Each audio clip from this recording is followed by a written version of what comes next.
Welcome back for a special video. Today marks the 1-year anniversary of the Green Needle Aviation YouTube channel, and I wanted to say thank you to everybody who's watched one of these videos or who's subscribed or who's left a comment, without which I probably would not keep on making these. So thank you very much for being a part of this experience.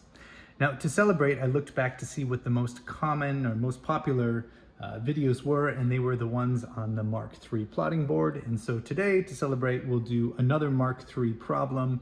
We'll do a radius of action problem on the board, and we'll use graphical methods so that we don't have to use the formulas, with the exception of just a single multiplication.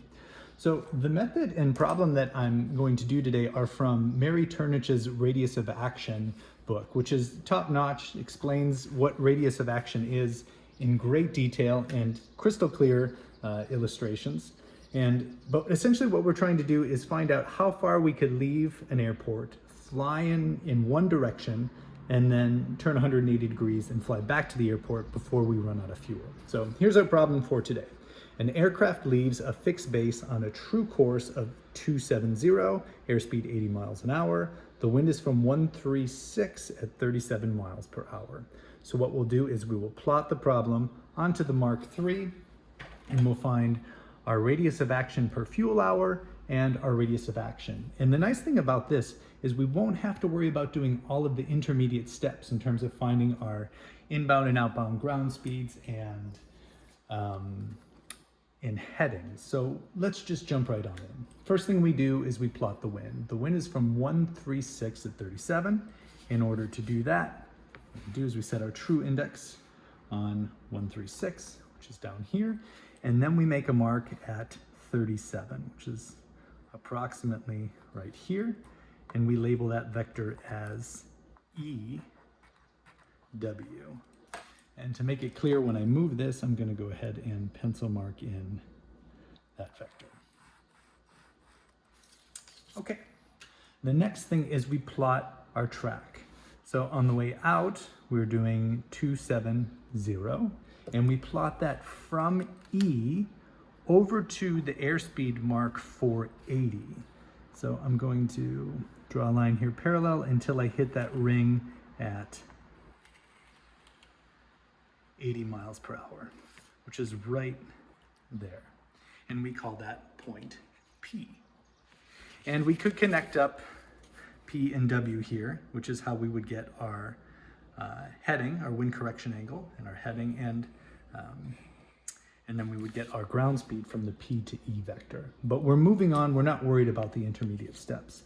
The next thing we have to do is plot the return wind triangle. So then we're going to be going on a true course of 090. So we plot the other way from E till that goes to the 80 mile an hour circle. So that will come from here on out to right here. And in the same way, we can connect that back up to point W. Notice we haven't done any math at this point. We're just drawing lines and angles. So this is our problem. This is the radius of action problem. This is our wind triangle on the way out. This is our wind triangle on the way back in.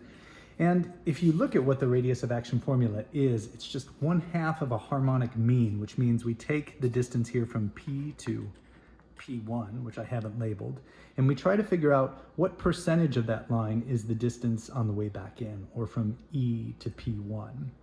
Well, we're going to do that graphically here in just a second. And the way that Tornich says that we can do this quickly is by drawing a line from E back to the vector WP that's parallel to WP1. So what I do is I set up the Mark III so that it's on my line here from P1 to W, and then I've got parallel rulers here, and I follow these lines to intersect this vector.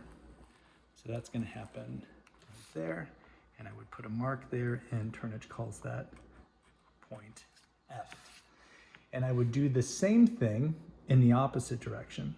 So from point F, I'm going to draw a line that parallels P to E. And that's a little bit easier because that's just east-west. So then we can draw this line from here to here. Bear with me we've almost found our radius of action.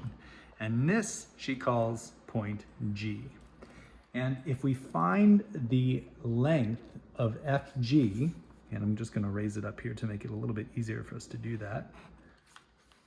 We find the length of that vector, that will be our radius of action per fuel hour.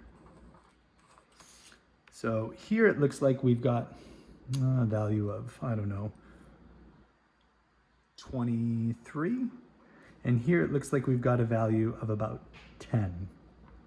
So 23 plus 10 is going to give us a radius of action per fuel hour of 33 statute miles, since we're doing this in miles per hour.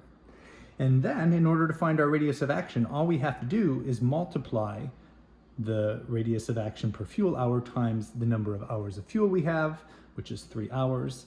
And so 3 times 33 is going to give us a radius of action of 99 statute miles. So there you go. The easiest way that I know to do a radius of action problem to and from a fixed base. And it was mostly done graphically, and it's easy to measure these angles and to measure these lines on the Mark III plotting board. That was a great device for doing that. So once again, thank you for watching, and thank you for all of your feedback. And there's some pretty cool things coming on this channel in the year to come, and we'll see you there.